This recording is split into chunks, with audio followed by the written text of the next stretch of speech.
Hi friends, welcome to RKR SAMAYAL not 7. Today RKR SAMAYAL not 7 நம்ம என்ன பார்க்க போறோம்னா டேஸ்டியான மசால் வடை நம்ம எப்படி வீட்லயே செஞ்சு எடுக்கிறதுன்னு இந்த வீடியோல பார்க்க போறோங்க. கடையில் வாங்குற மாதிரி அப்படியே பர்ஃபெக்ட்டான மசால் வடை நம்ம எப்படி வீட்டில் செய்யறதுன்னு இந்த வீடியோல பார்க்க போறோம். வாங்க அதை எப்படி செய்யறதுன்னு பார்க்கலாம். நம்ம வீடியோக்குள்ள போறதுக்கு முன்னாடி RKR SAMAYAL 007க்கு நீங்க புதுசா இருந்தா மறக்காம நம்ம RKR SAMAYAL not 7 மறக்காம Subscribe பண்ணுங்க. பக்கத்துல இருக்கிற பெல் பட்டனை கிளிக் பண்ணிட்டு அதுல ஆளுங்கற ஐகானை கிளிக் பண்ணுங்க. அப்பதான் நம்ம போடுற வீடியோ உங்களுக்கு நோட்டிஃபிகேஷன்ல வந்து சேரும். ஓகே, இந்த மசால் வடை செய்யறதுக்கு ஒரு 3 டிப்ஸ் சொல்றேன். ஃபர்ஸ்ட் வந்து மசால் வடை செய்யறதுக்கு நாம உளுந்து எந்த மாதிரி சூஸ் பண்ணோம்னா பிராண்டட் உளுந்தா பார்த்து நம்ம சூஸ் பண்ணோம். நந்தி உளுந்து கரெக்டானது. நந்தி உளுந்துல செய்யுங்க, சூப்பரா இருக்கும். இந்த மாதிரி ஃப்ளஃபியாவும் உங்களுக்கு கிடைக்கும். மேலே கிறிஸ்பியாவும் உள்ள சாஃப்டாவும் கிடைக்கும். ஓகே, இந்த மாதிரி மேலே கிறிஸ்பியாக வரதுக்கு நான் எந்த ஒரு அரிசி மாவு எதையும் யூஸ் பண்ணல. ஒன்லி ஒன் உளுந்து மாவு வச்சு தான் நம்ம செஞ்சு எடுத்துருக்குறோம். ஃபஸ்ட்டு டிப்ஸ் வந்து நான் வந்து உளுந்து பிராண்டட் உளுந்தாக பார்த்து எடுத்துக்கோங்க. ரெண்டாவது டிப்ஸ் என்னென்னா, நம்ம போண்டாவுக்கு யூஸ் பண்ணுற மாதிரி இன்க்ரீடியன்ஸ் எல்லாம் நம்ம மெது வடைக்கு யூஸ் பண்ணிகிட்டு இருக்கக்கூடாது. மசால் வடைக்கு நம்ம என்ன இன்க்ரீடியன்ஸ் யூஸ் பண்ணணுமோ அதை மட்டும் தான் யூஸ் பண்ணணும். வெறும் 4 இன்க்ரீடியன்ஸ் மட்டும்தான் யூஸ் பண்ணால் போதும். நம்ம அதிகமாக இன்க்ரீடியன்ஸ் யூஸ் பண்ணக்கூடாது. அப்படி பண்ணும்போது நம்மளுக்கு மெது வடை பர்ஃபெக்டாக நம்மளுக்கு கிடைக்காது. அது என்னென்னு நான் வீடியோவில் சொல்கிறேன். மூணாவது வந்து என்னென்னா, உளுந்து அரைக்கிறதுக்கு கரெக்டான பக்குவத்தை நம்ம கரெக்டாக தெரிஞ்சுருக்கணும். அது மட்டும் இல்லாமல் நம்ம கிரைண்டரில் அரைக்கிறதே நல்லது. மிக்சியில் அரைக்கிறது வந்து அந்த அளவுக்கு உளுந்து வடை நல்லா வராது, பர்ஃபெக்டாக வராது. நம்ம கிரைண்டரில் அரைச்சி எடுத்துக்கலாம். ஓகே, வாங்க உளுந்து வடை எப்படி செய்யுதுன்னு நான் காமிக்கிறேன். ஃபஸ்ட் வந்து உங்களுக்கு மெஷர்மெண்ட்டுக்கு எந்த ஒரு கப் வேணால் எடுத்துக்கோங்க. உங்கள் குடும்பத்தில் இருக்கிற நபருங்களுக்கு ஏற்ற மாதிரி ஒரு கப் எடுத்துக்கோங்க. இவ்வளோதான் எடுக்கணும் அவ்வளோதான் எடுக்கணும்னு இல்லை, உங்களுக்கு எந்த அளவுக்கு தேவைப்படுதோ அந்த அளவுக்கு எடுத்துக்கோங்க. நான் ஒரு கப் உளுந்து எடுத்துருக்கிறேன், நந்தி உளுந்து. இதில் மேலே வந்து அந்த சுண்ணாம்பு அந்த மாதிரி எல்லாம் இருக்கிற மாதிரி நல்லா வெள்ளை கலரில் இருக்கும். அதையெல்லாம் ஒரு 4-5 தடவை நல்லா வாஷ் பண்ணிவிட்டு அப்புறமேல் ஊற வைங்க. ஊற வச்சுட்டு நம்ம கிரைண்டரில் தான் அரைச்சி எடுக்கிறோம், அதனால 1 மணி நேரம் ஊறினா போதும். ஓகே, 1 மணி நேரம் ஊறிடுச்சு. இப்போ வந்து நம்ம கிரைண்டரில் இதை வந்து அரைச்சி எடுத்துக்கலாம். ஃபஸ்ட்டு வந்து அந்த உளுந்தில் இருக்கிற தண்ணியெல்லாம் ட்ரைன் பண்ணிவிட்டு நம்ம கொஞ்சம் கொஞ்சமாக இந்த கிரைண்டரில் சேர்த்திடலாம். மாவு அரைக்கும் போது நம்ம அதிகமாக தண்ணி விட்டு அரைக்கக்கூடாது, அதுதான் ஃபஸ்ட்டு.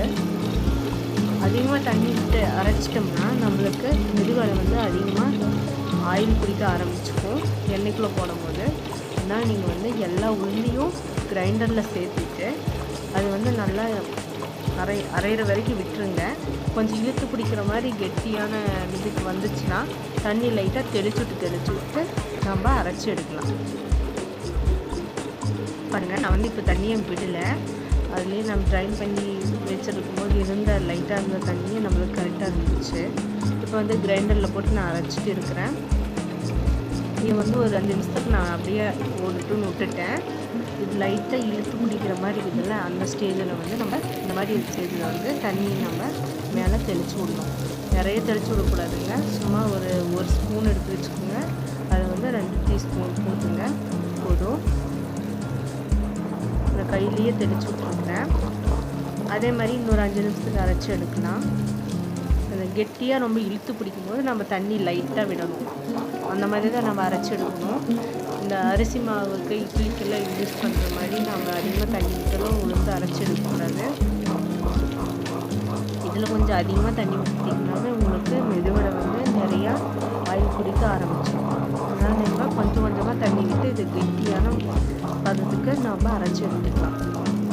பாதி அளவு நல்லா அரைஞ்சிருச்சு, இன்னும் பாதி அளவு நம்மளுக்கு அரையணும்.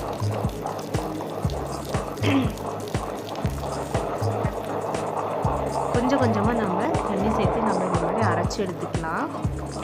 இப்போ வந்து 3/4வாசி நம்மளுக்கு அரைஞ்சிருச்சு பாருங்கள். இப்போயே பார்த்தீங்கன்னா தனியாக நம்ம கையில் ஒட்டாமல் அப்படியே சூப்பராக வருது. இதே வந்து அதிகமாக தண்ணி விட்டு அரைச்சிருந்திங்கன்னா நம்மளுக்கு கையிலேயே ஒட்டிக்கும். ஓகே, முக்கால் பங்கு அரைஞ்சிருச்சு. நம்ம இன்னும் ஒரு 5 நிமிஷம் அரைச்சிட்டு நம்ம கிரைண்டரில் ஆஃப் பண்ணிடலாம். இந்த திரியாக இருக்கிற மாதிரி இருக்கக்கூடாது. நல்லா சாஃப்டாகிடணும் மாவு.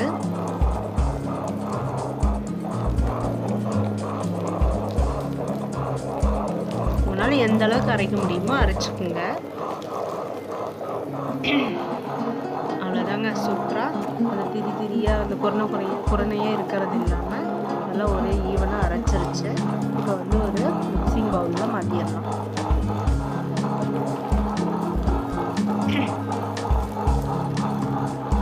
அடுத்த ஸ்டெப் என்னன்னா, நம்ம வந்து போண்டாவுக்கெல்லாம் யூஸ் பண்ணுற மாதிரி சும்மா வெங்காயம், கருவேப்பிலை தழை, கொத்தமல்லி தலைலாம் இதுக்கு யூஸ் பண்ணிட்டு இருக்கக்கூடாதுங்க.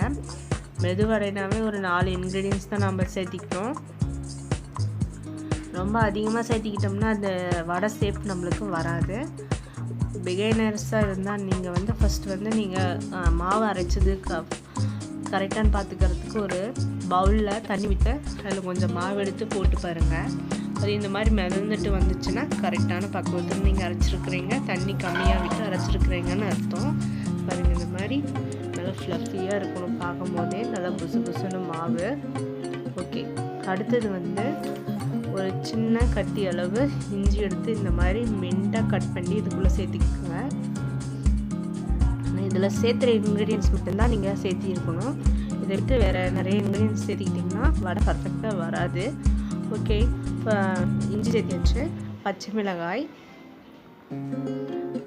க்ரீன் சில்லி வந்து அதையும் ரொம்ப மின்ட்டாக சாப் பண்ணி உள்ளே சேர்த்திக்கோங்க. அடுத்தது வந்து உப்பு, அடுத்தது வந்து பெருங்காயத்தூள். இந்த 4 இன்க்ரீடியன்ஸ் மட்டும்தாங்க இதுக்கு யூஸ் பண்ணணும். அதிகமாக நீங்கள் யூஸ் பண்ணக்கூடாது. சும்மா வெங்காயம் அதையெல்லாம் சேர்த்துக்கிட்டிங்கன்னா பர்ஃபெக்டான உளுந்து வடை உங்களுக்கு கிடைக்காது. ஓகே, இதை வந்து நல்லா மிக்ஸ் பண்ணி விட்டுருங்க. இது மிக்ஸ் பண்ணுறதுலேயும் ஒரு டிப்ஸ் இருக்குது.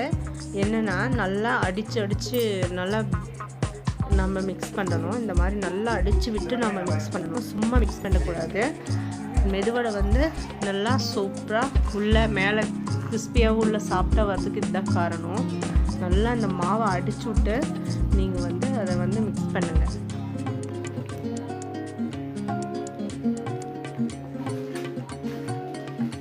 ஒரு 2 நிமிஷம் நல்லா அடித்து விடுங்க. அதேமாரி மாவை அரைச்சி வச்சுட்டு அரை மணி நேரம் கழித்து வடை போடலாம் அந்த மாதிரி என்னாலும் விடக்கூடாது. நீங்கள் மாவை அரைச்ச உடனே நீங்கள் வடை போட ஆரம்பிச்சுக்கணும். அதை விட்டுட்டு லேட்டாக போட்டிங்கனாலும் பர்ஃபெக்டான மெது வடை உங்களுக்கு கிடைக்காது.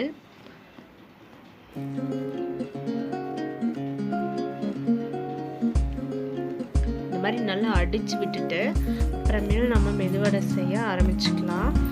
ஓகே, ஒரு தவாவில் நம்ம தேவையான அளவு ஆயில் சேர்த்திக்கலாம்.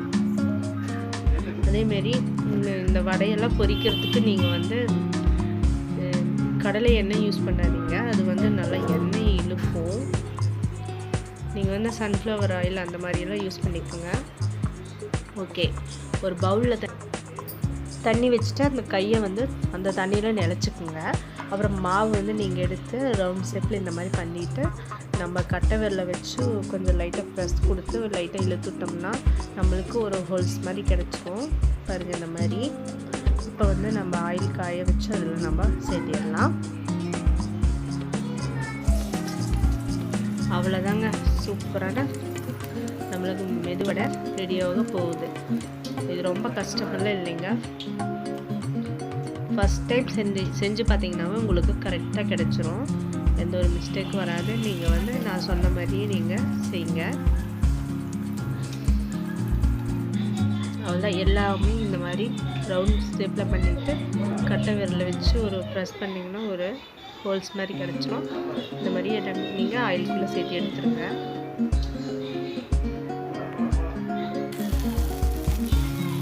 நம்ம நடுவில் ஒரு ஹோல்ஸ் மாதிரி போடுறதுனால நம்ம ஆயில் வந்து அந்த ஹோல்ஸ் வரையில் உள்ளே போட்டு நம்மளுக்கு ஈவனாக அந்த வடையை பண்ணி எடுத்துரும். அதுக்கு தான் இந்த ஹோல்ஸ் போடுறது.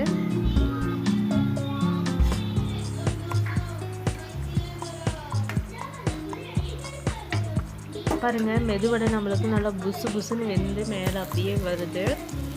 இது வந்து நல்லா கோல்டன் ப்ரௌன் கலர் வர வரைக்கும் நம்ம நல்லா குக் பண்ணி எடுக்கலாம்.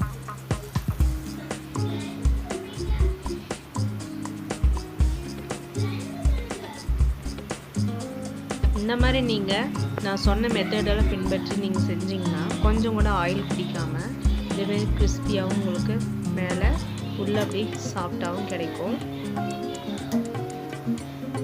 அப்படியே கடையில் வாங்குற மாதிரி பர்ஃபெக்டான மெதுவடை நீங்கள் வீட்டிலேயே செஞ்சிடலாம். இந்த மாதிரி நீங்கள் வீட்டில் செஞ்சு பாருங்கள், எல்லாத்துக்கும் ரொம்ப பிடிக்கும். இந்த வீடியோ உங்களுக்கு பிடிச்சிருக்குன்னு நம்புகிறேன். இந்த வீடியோ உங்களுக்கு பிடிச்சிருந்தா மறக்காமல் நம்ம RKR சமையல் 007 மறக்காமல் சப்ஸ்கிரைப் பண்ணுங்கள், ஃப்ரெண்ட்ஸுங்களுக்கெல்லாம் ஷேர் பண்ணுங்கள். மறக்காமல் இந்த ரெசிப்பை வீட்டில் ட்ரை பண்ணி பாருங்கள். ஓகே, பாய்.